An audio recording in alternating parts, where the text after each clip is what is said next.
Good morning, the students and all the participants of my video lecture. You're welcome. And the theme of our lecture is culture shock. So it is the continuation of the lesson which we have studied before about the culture, and we have considered in the previous lesson about the culture tendencies, culture term, and other things. Today, in the continuation of that theme, I want you to get acquainted with the new concept, with the new term, which is called culture shock. It is not just the very so difficult problem, but I think that we have to pay attention to this reality of our life, when all the people can feel and can experience culture shock while going somewhere abroad or other country or city. So culture shock refers to the impact of moving from a familiar culture to one that is unfamiliar. This impact includes the anxiety and feelings felt when a person must adapt to a different and unknown cultural or social environment.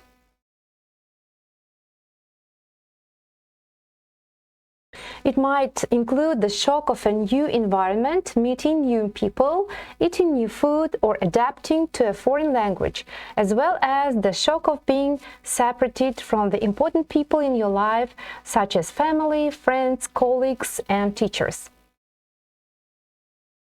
Culture shock generally comes in 4 stages.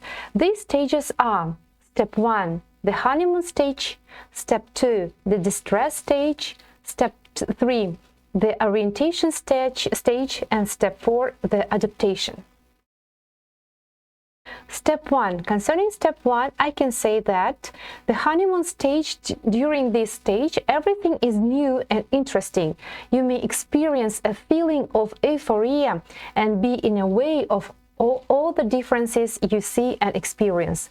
You feel excited and stimulated, and you still feel close to everything familiar back home.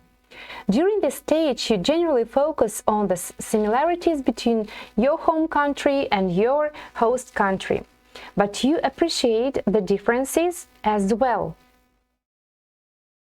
Step 2, the distress stage.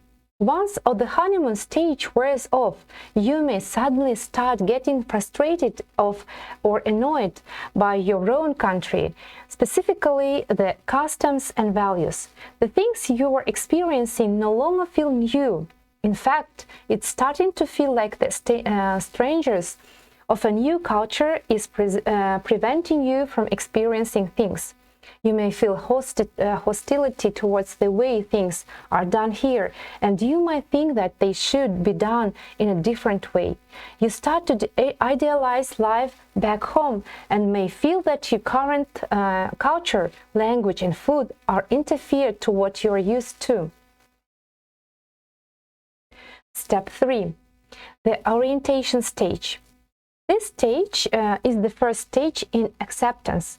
During this stage, you begin to understand why things are done in a current way.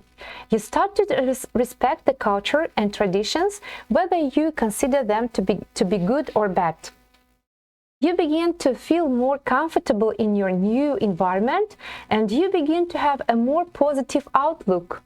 You feel more confident and better prepared to cope with any problems it might arise. Step 4, the adaptation stage, which is the last one. During this stage, your attitude changes and you are able to function in both cultures. You have embraced the new culture and are able to see it in a new yet realistic light. In this stage, you are typically well-orientated to your new life and have developed your own habits and routines. You feel comfortable, confident, and capable of making decisions. Thus, obvious examples of culture shock include acclimatizing to different hand gestures, different facial expressions, and level of eye contact, whether people wait in lines or not, how people greet one another. So like this, hugs, kiss on both cheeks, handshake, whether you are expected to haggle or tip. For example, international students who have come to the UK for their degree can experience culture shock. Language barriers and unfamiliar customs in the country can make it challenging to adjust, leading some students to feel angry and anxious. As a result, students can withdraw from social activities and experience minor health problems such as trouble sleeping. So the lecture is over. We have finished our lecture, and I think that this lecture was very interesting and useful for you. Thank you. Goodbye.